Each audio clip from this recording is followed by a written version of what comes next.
참 좋으신 하나님 아버지, 우리를 사랑하사 귀한 부모님을 허락하여 주신 것 늘 감사하며 또 그 은혜에 늘 보답하는 저희가 되도록 인도해 주옵소서. 무엇보다 우리를 향한 사랑을 늘 기억하고 그 사랑을 늘 받들어 우리의 삶 속에 실천하는 제가 되도록 인도해 주시기 원합니다. 또한 우리 모두가 또 기도의 어머니, 믿음의 어머니가 되어서 우리의 자손들, 우리의 다음 세대를 위해 늘 기도하고 그 기도의 열매로 우리의 자손들도 힘을 얻어 승리케 해 주옵소서. 이 시간도 말씀을 듣는 시간이 옵니다. 주님, 부족한 점을 사용해 주시고 은혜 위에 은혜를 베풀어 주옵소서. 또한 늘마다 귀한 찬양을 통해 영광 돌려옵는 찬양 청대를 기억해 주시고 더 여러분들께 귀하게 사용하여 주옵소서. 모든 것을 우리 주 예수님의 이름으로 기도 올리옵나이다. 아멘. 어버이 주일을 맞이해서 하나 사자성어 하나를 좀 생각하고 설교를 시작하려고 합니다. 부자 자효, 아버지 부자에 자애로울 자, 아들 자째 효도효 하면은 뭐겠습니까? 이 책임담에 나오는 사자성어인데 아버지는 자식을 사랑하고 자식은 부모에게 효도한다는 의미인데 이 부모 자식 간의 이 관계가 단지 일방적이 아니라는 거죠. 부모가 자식을 사랑하고 또 아껴주고 그러면 또 자녀들은 어떻게 합니까? 그런 부모님의 행에서 공경하고 효도하고 이런 쌍방향이지 어떤 뭐 일방적으로 저희 어머니께서도 늘 내가 꼭 자식들을 싹 짝사랑하는 것 같다 이런 얘기를 하시는데 짝사랑이 아니라 쌍방사랑이라는 것이죠. 부모는 사랑으로 또 자식은 효도함으로 이렇게 아름다운 관계가 된다는 그런 가르침입니다. 근데 이 부모님을 효도하기 위해서는 그래서 먼저 부모님의 사랑, 부모님의 마음을 이해를 해야 정말 마음으로부터 효도를 할 수 있는데 이 부모 마음을 안다는 게 쉽지 않습니다. 그래서 우리도 부모가 되어서야 부모의 마음을 알았다 이런 말처럼 부모의 마음을 참 깨닫는 게 또 이해하고 해야 되는 게 참 쉽지 않습니다. 근데 오늘 본문을 통해서 바로 이 부모, 아버지의 마음을 헤아리는 그런 면에서 한번 살펴보려고 합니다. 오늘 본문은 좀 특이하죠. 아버지인 야곱을 장례 치르고 나서 요셉과 그의 형제들의 간에 일어난 일입니다. 뭐 요셉과 그의 형들이 어떤 관계인지는 뭐 다 아시겠습니다만은 그래도 혹시 기억을 새롭게 하기 위해서 잠깐 말씀드리면 요셉은 가장 사랑하는 아내가 낳은 네 아내 중 가장 사랑하는 아내가 낳은 그런 귀한 아들이기 때문에 어릴 때부터 사랑을 독차지했죠. 야곱의 사랑을 독차지했습니다. 그래서 이복 형제들이 요셉을 미워하고 나중에는 죽이려 하다가 애굽의 종으로 팔아버렸습니다. 그래서 요셉은 17살에 부터 이제 종으로 팔려가 애굽에서 참 많은 우여곡절이 있는 그런 고난의 삶을 살게 되는데 형들은 요셉의 아버지가 가진 요셉의 옷, 그 채색 옷에 짐승피를 묻혀가지고 야곱에게 가서 말하죠. 요셉 옷 아닙니까? 이거 혹시 짐승에게 찢겨준 것 같은데요? 이러면서 이제 거짓말을 하고 이렇게 시간이 흐르죠. 시간이 흘러서 이제 우리가 아시는 것처럼 기근이 온 창에 들었을 때 우리가 아는 그 과정을 통해서 요셉은 총리로서 있게 되고 형들은 양식을 구하러 애굽에 갔다가 드디어 요셉을 만나게 됩니다. 그래서 요셉은 우리 모든 가족들 다 고센 땅, 애굽의 가장 좋은 땅으로 오게 해서 이제 모든 가족들이 애굽에 살게 되는데 그리고 이제 야곱이 17년을 이제 고센 땅에 살다가 드디어 이제 죽게 된 것이죠. 그래서 이 장례를 다 치르고 나니까 갑자기 형들이 두려워졌습니다. 아버지가 계실 때는 아버지가 방패막이가 돼서 요셉이 우리를 어떻게 하고 싶어도 하지 못했을지라도 이 아버지가 없는데 이제는 우리 큰일 나는 거 아닌가. 이제는 아무런 방패막이 없이 그 거대한 권력을 갖고 있는 요셉을 이렇게 대하는 게 너무나 부담스럽고 또 두려운 거죠. 그래서 이제 요셉에게 야곱이 남긴 유언을 전해주는 이야기가 바로 오늘 이야기입니다. 그래서 17절 보면 이렇게 얘기하죠. 너희는 이같이 요셉에게 이르라.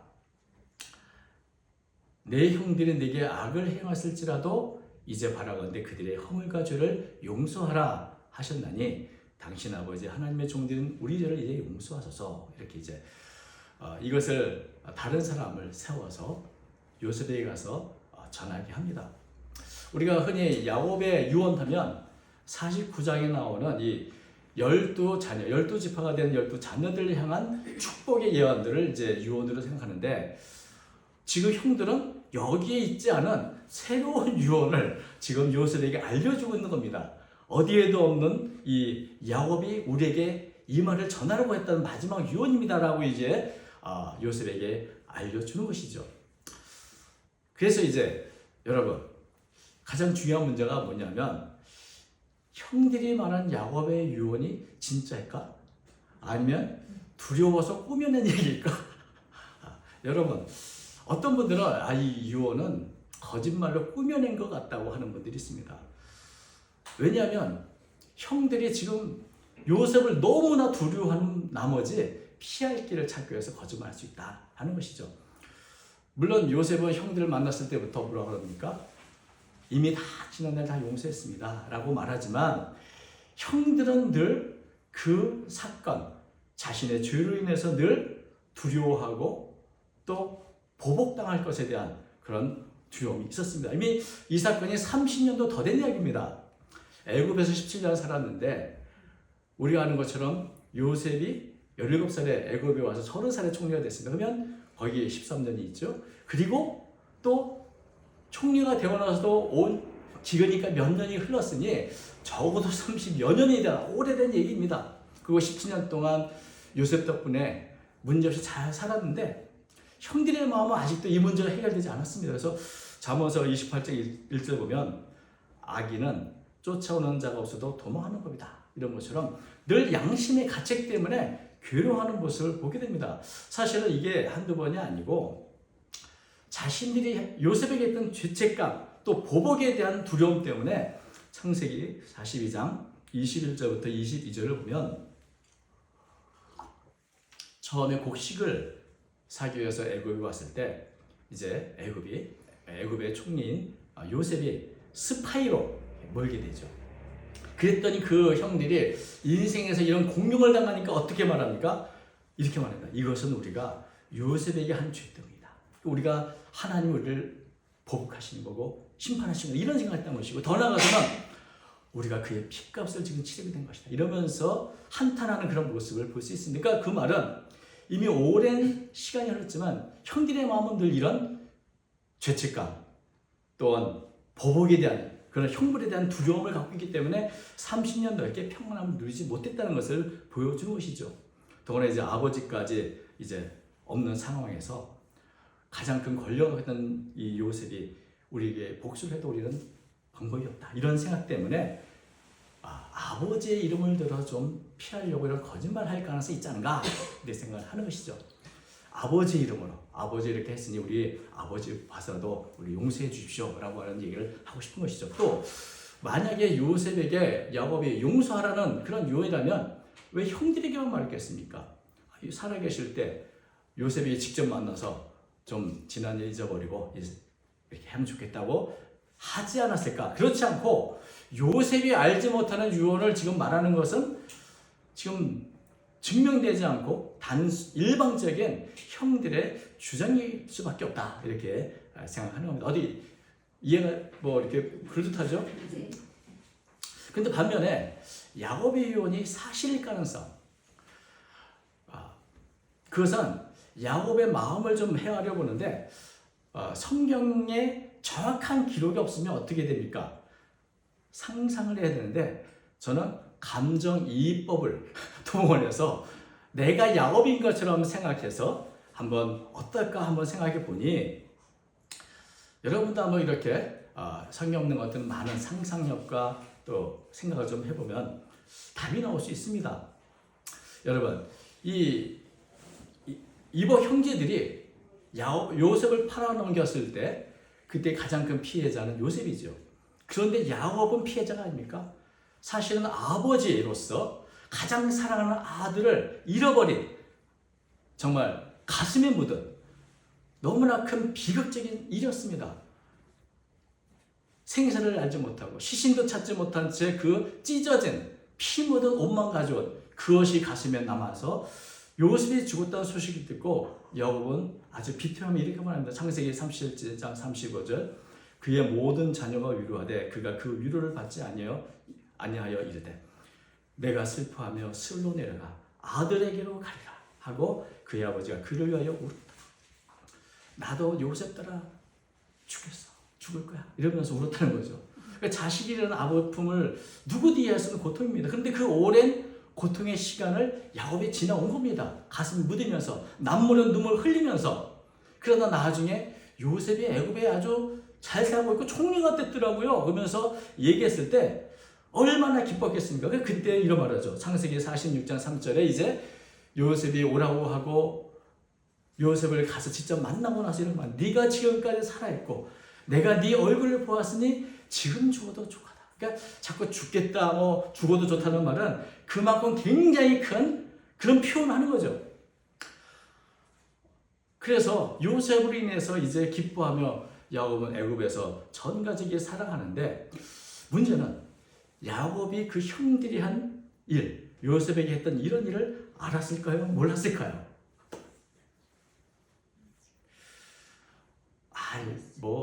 몰랐을 수도 있죠. 걱정하니까 말하지 맙시다. 쉬쉬하면서 그럴 수 있지만 여러분 야곱이 호락호락한 사람이 아닙니다. 노년에 굉장히 영적이고 지혜로운. 그래서 우리가 12자녀들을 향해서 49장의 예언한 걸 보면 그들이 지금 참 약하고 죄가 많습니다. 그럼에도 불구하고 하나님은 그들을 어떻게 사용하실까? 그것을 분명한 예언, 하나님의 주권적인 섭리로 인해서 이들이 나라를 세워가는 지파가 될 것을 이렇게 예언한 그런 분인데 요셉이 어떻게 애국까지 흘러갔는지 모를까요? 어떻게든 그런 문제는 알게 되는 겁니다. 세상에 비밀은 없죠. 그래서 만약에 야곱이 알았다면 사실 이 유언은 야곱이 이런 사건을 이미 알았다는 것을 전제로 합니다. 형들이 요셉의 상인들에게 팔아넘겨서 요셉이 애국까지 가서 고생했다는 그것을 이미 아는 것을 전제로 형들의 허물을 죄가 있거든 용서하라고 하는 것이기 때문에 참 이 말은 이해가 되지만 그런데 야곱은 내 자식들이 다른 이복 형제를 팔아넘겨 심지어 죽이려다 팔아넘겼다고 그 나한테는 거짓말을 했어요. 야곱에게는 상처가 안 되겠습니까?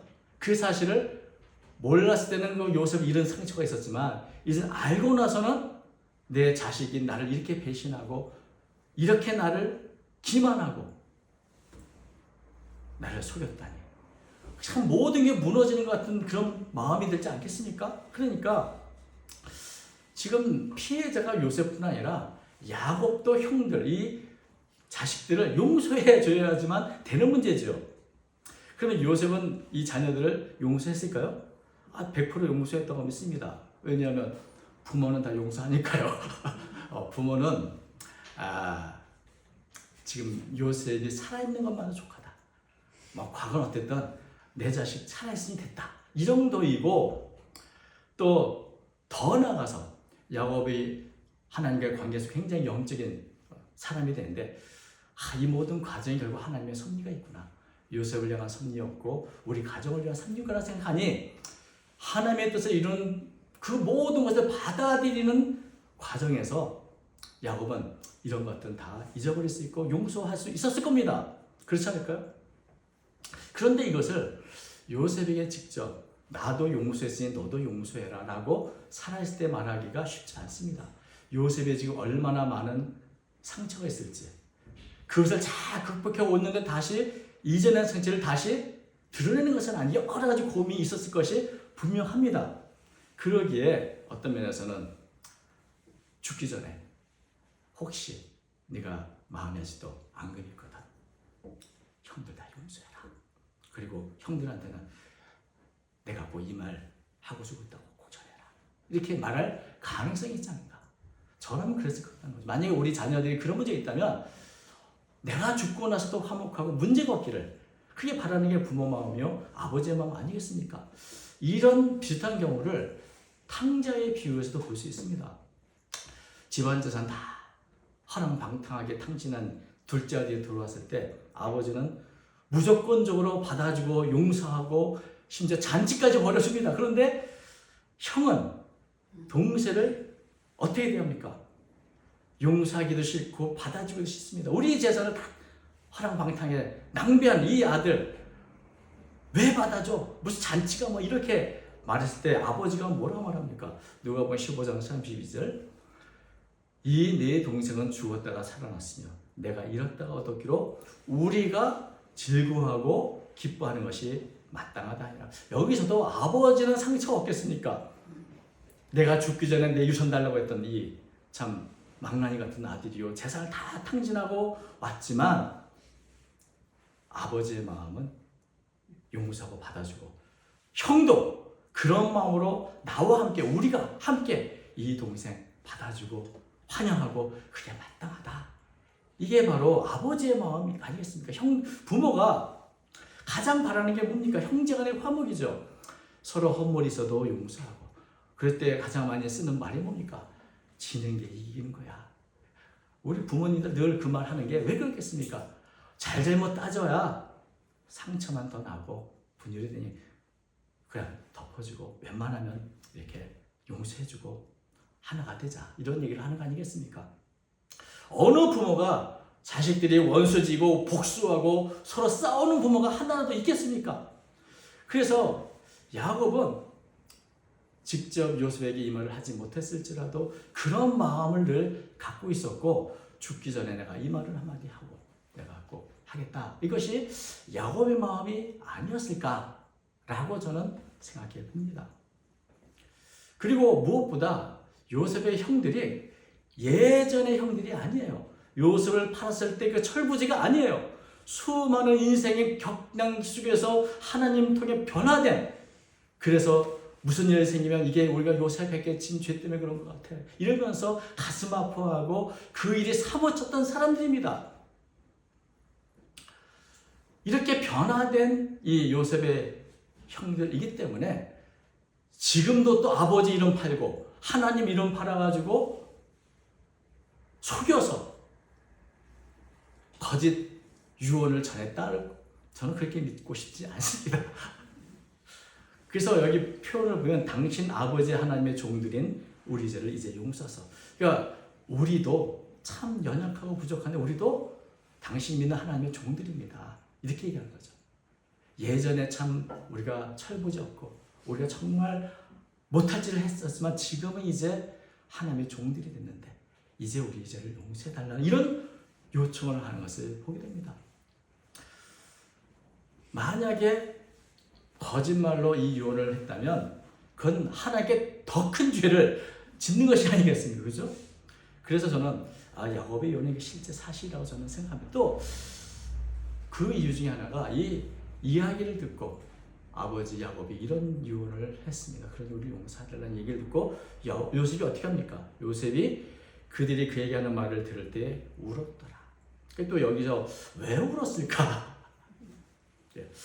이게 사람마다 요셉이 왜 울었을까에 대한 여러 가지 이유를 말하고 있는데 여기에 또 감정이입을 좀 해서 요셉의 입장에서 좀 생각해 보시면, 물론 까맣게 잊었던 옛날의 어떤 고통이나 상처가 되살아나서 올 수도 있고, 어떤 면에서는 그건 나를 중심으로 보게 됐고, 또 형들의 입장에서는 그 일이 언제 일인데 벌써 35년도 지나고 정말 그걸 다시 끄집어서 지금 나를 이렇게 두려워하는 걸 보면서 안쓰러워서 올 수도 있겠죠. 그런데 어떤 면에서는 나는 이미 다 끝났는데 형들은 아직도 그 문제 끝나지 않고 늘 괴로워하고 있구나, 그러니까 참 안쓰러워서 올 수도 있죠. 그런데 저는 감정이입으로 보면 이 유언을 들 때 아버지의 마음을 해야 될 때, 아버지도 상처가 있는데 내가 이국 땅에서 홀로 태어 고통을 당할 때 우리 아버지도 홀로 내가 없을 때 힘들겠구나. 근데 그것을 다 극복하고 내가 용서했으니 너도 나처럼 용서했으면 좋겠다. 그 마음을 익힐 때 여러분 울지 말 수 없는 거죠. 그래서 어찌 보면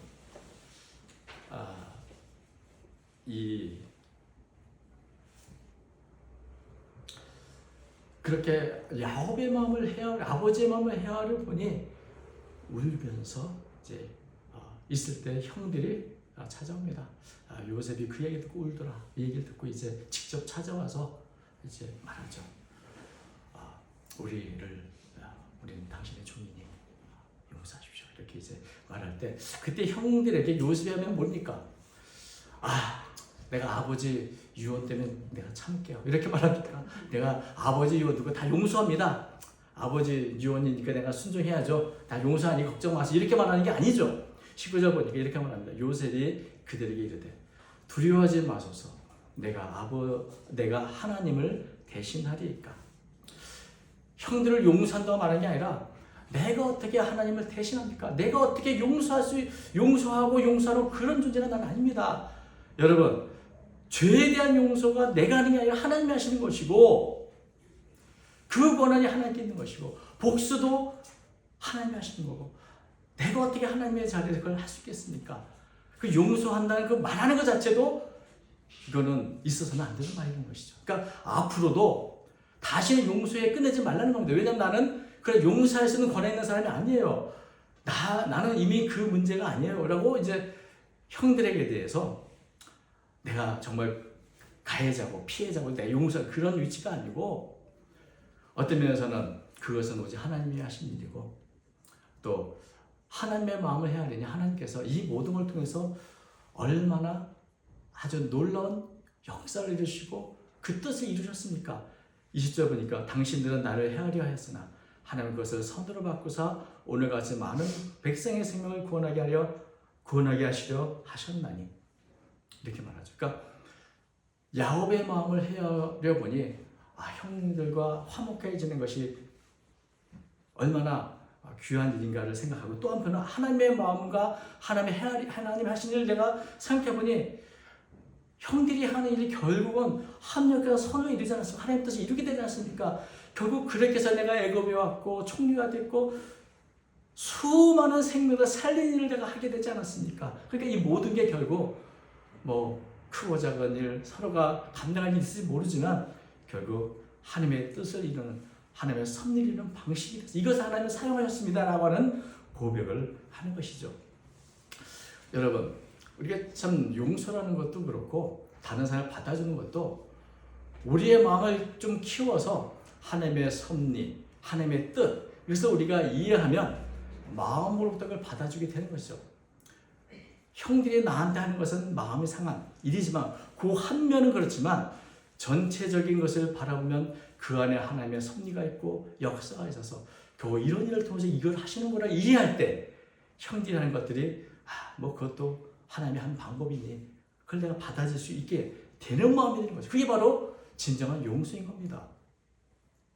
그래서 요셉은 자기를 애굽으로 보낸 것이 형들이고 바로 하나입니다. 이 모든 것이 우리는 다 하나님의 쓰임받는 한 도구였을 뿐이다. 이런 마음으로 용서는 내가 할 수 있는 게 아니고 원수 갚는 것도 하나님께 모든 게 있음을 이렇게 말하고 있는 것을 보게 됩니다. 그래서 앞으로도 이런 용서했니 안 했니 또 요셉이 분노해서 화가 났으면 형제들이 또 우리 용서하지 않은 거 아니야 또 하는 그런 염려 자체가 없도록 아예 철저하게 그걸 다 배제해서 용서에겐 다 끊어지도 못하는 만든 것이 요셉의 대답이 아닌가 생각을 합니다. 그러면서 말하기를 사실은 용서한 게 아니라 오히려 위로를 했습니다. 21절 당신들은 두려워하지 마소서. 내가 당신들과 당신들의 자녀를 기르리이다 하고 그들을 간곡한 말로 위로하였더라. 야곱의 유언이 사실이든 아니든 야곱이 했다면 야곱의 그 유언의 그 의미가 무엇인지 요셉은 잘 알고 있죠. 어떤 면에서는 아버지가 그 말을 했든 안 했든 아버지가 원하시는 것은 우리가 하나가 되고 하나님의 주신 뜻을 이루어가는 하나님의 선한 도구, 하나님의 일꾼이 되는 것이다 는 면에서 야곱의 유지를 받드는 면에서 정말 이렇게 대답을 한 것이라고 볼 수 있습니다. 어떤 면에서는 지금 간곡한 말로 자신에게 죄를 지은 형들을 위로하는 요셉의 모습의 말로 야곱이 가장 바라는 모습이 아니겠습니까? 그리고 아버지가 우리에게 바라는 게 무엇인가 해야 될 줄 아는 그것을 알 때 그렇게 참 아버지의 마음을 해를 울던 마음으로 형들에게 간곡한 위로를 하는 모습으로 나타난 것이라 생각을 하게 됩니다.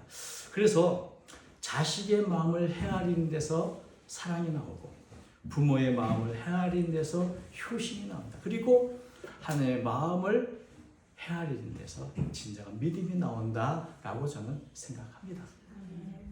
성경 전체를 보면 하나님은 자애로운 하나님으로, 자애로운 아버지로 탕자에 비유한 것처럼 모든 사람을 용서하기 원하시고 받아주기 원하시는 그런 겁니다. 그런 하나의 마음으로 헤아려 안다면 우리의 믿음의 생활이 더 깊어지지 않을까. 또 우리의 가정에서도 특히 어버이 주일에 자식은 어버이의 마음을 좀 더 헤아려 알고 부모는 자기들의 마음을 좀 더 헤아려 안다면 관계 문제에서 가장 아름다운 화목한 가정을 이룰 수 있지 않겠나 하는 바람을 갖게 됩니다. 하나님 아버지의 마음을 헤아릴 때 하나님이 기쁘시는 성도가 되고 부모님의 마음을 헤아리는 자녀가 부모를 기쁘시게 하는 효심 있는 자녀가 될 줄로 믿습니다. 우리는 먼저 받은 사랑입니다. 하나님의 사랑도 부모님의 사랑도 그 사랑을 헤아려서 우리 부모님들이 남기신 그 뜻, 하나님께서 원하시는 그 뜻을 위해 살아가는 저와 여러분 되시기를 주님으로 축원드립니다. 아멘. 기도하겠습니다. 거룩하신 하나님 아버지, 야곱의 유언을 통하여서 다시 한번 우리 부모님의 마음을 헤아리고 우리를 향한 하나님 아버지의 마음을 헤아리기 원합니다. 요셉과 같이 정말 부모님의 마음, 하나님의 마음을 헤아려 모든 일에 화목하고 하나님의 뜻을 이루어가는 귀한 종들이 되도록 제 모두를 권고하여 주옵소서. 또한 사랑하는 자녀들 주님의 믿음 안에서 저도 올바르게 성장하도록 도와주시고 하나님의 뜻을 이루어가는 교회 일꾼으로 성장하도록 이끌어 주옵소서. 우리 모두가 기도하는 어머니와 아버지가 되기 원합니다. 우리 모두에게 믿음을 더해 주시고 또한 자녀를 위한 헌신의 마음을 더해 주옵소서. 예수님 이름으로 기도 올려옵나이다. 아멘.